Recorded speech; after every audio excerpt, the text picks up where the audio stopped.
Okay, back here's the Diabetic Dad.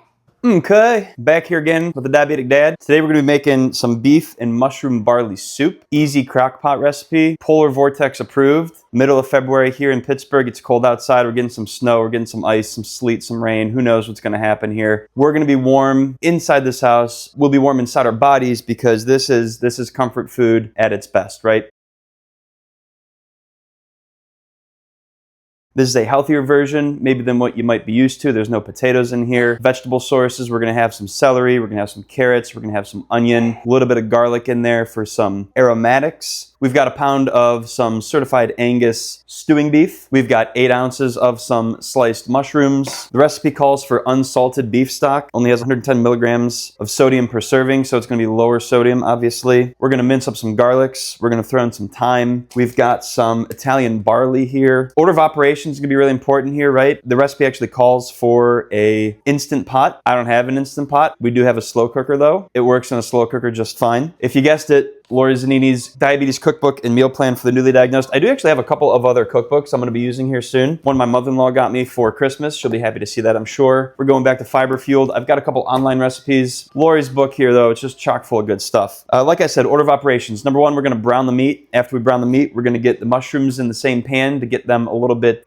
softened. After that, we'll put the meat and the mushrooms together just to kind of sit for a few minutes. We'll get the celery, the carrots, the onions into the same pan, saute them for a few minutes, throw in the garlic for 30 seconds or so, get it all nice and scented. Once that's together, we're gonna throw it all into the crock pot. We'll put this entire box of beef stock in. It's gonna be 4 cups worth. We'll put an extra cup of water in, a little bit of thyme, and then basically we'll just set and forget for the next 6 hours. After 6 hours at low, we're going to put in the barley. That'll cook for another hour or so, and we'll be having a nice beef mushroom barley soup for dinner tonight. Hope you're excited. We're gonna get started. Okay, so we're just gonna season the meat here quickly with a little bit of salt, a little bit of pepper. We're gonna turn the stovetop on to high heat. We've got a tablespoon of the extra virgin olive oil in there. Once that starts smoking, we're gonna get the meat on there, brown it on all sides, get that off, put the mushrooms in, get them softened, get those over with the meat, get the vegetables in there, get them softened. It's a little bit of prep work. The first time I did this, I set off the smoke alarm, so I'm going to probably have the fan on here just to make sure that there's no extra smoke. Kids are watching Scooby-Doo. I don't want them to be interrupted, obviously. Might open the window a little bit, just preventatively. Smoke alarms, dogs go crazy, kids seemingly unfazed, actually. But it's one of those things that you would like to avoid if you can.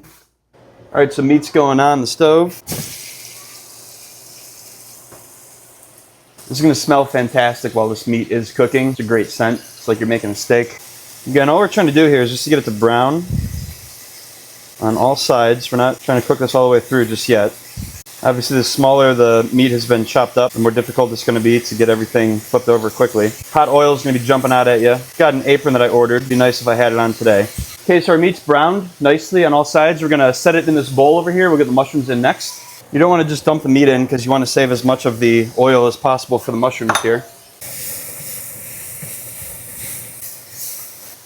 Mushrooms are going on top of the beef. That right there is just be a nice little treat by itself. Apparently, it was a little too hot for the iPhone to handle that close to the stovetop, so we'll see what sort of footage we got, but it's a little too hot to handle. We're pulling out all the stops here, no holds bar. We want to make sure you get to see exactly what's happening all the time. We're risking iPhones, we're risking it all for this beef mushroom barley stew. You're gonna love it. All right, the veggies have been on here for, I don't know, maybe 3-4 minutes or so. They're starting to cook down nicely. You can tell they're a little bit soft, a little bit more transparent. So probably give another stir, maybe another 20 seconds or so, throw in the garlic, and then we'll get ready to put all this in the crock pot. Garlic's in, and we're just gonna stir it around for maybe 15-20 seconds until the garlic becomes fragrant. No shortage of scents in the kitchen right now, all pretty good ones. All right, coming off heat. All right, so good news, the other iPhone has survived here, and so we are going to add the ingredients into the crock pot. We're gonna throw in the vegetables first. We'll add in the beef and the mushrooms. We'll throw in a little bit of thyme. We'll throw in that beef stock. We'll throw in the water. We'll put on the lid. We'll set it to low. Wait 6 hours. See you then, I guess. After that, we'll put the barley in for another hour or so, and we'll have our stew. Just a half teaspoon of thyme.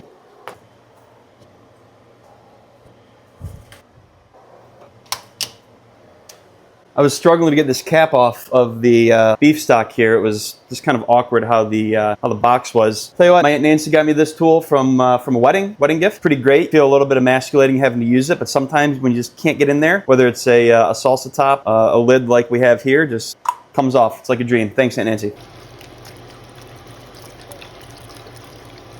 Cup of water. Just gonna stir this to combine, make sure everything's living in some liquid. All right, so we're over here. Everything is in the crock pot. I'm just gonna set it to low, put a timer on for 6 hours, and we'll see you then.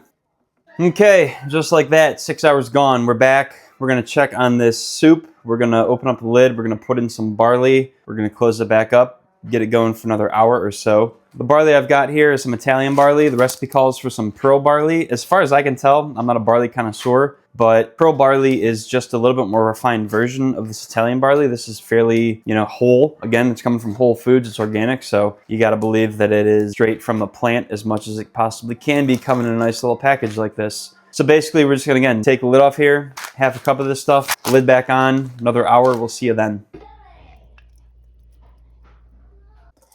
Okay, barley coming in. Just gonna kind of mix this barley in, make sure that it gets into the actual mixture so that it can absorb some liquids. Tell you what, this smells phenomenal. I cannot wait to try it.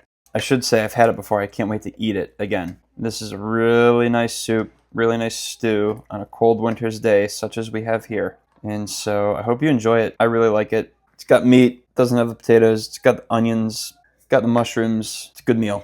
See you in an hour. Now, unfortunately, my wife gets terrible headaches whenever I cook with wheat, barley, rice. Yeah, she suffers from migraines. All right, so everything's in. The barley's in. The barley's been mixed. It's going to simmer again for about another hour or so, and so we'll check back then. And so it's been an hour. We are ready to check on our barley. We're ready to see what the soup looks like. Everyone's getting hungry. About time for dinner. Oh, yeah. Look at that. Give it a quick little spin. Hearty comfort food, 7 hours simmering, ready for the eating.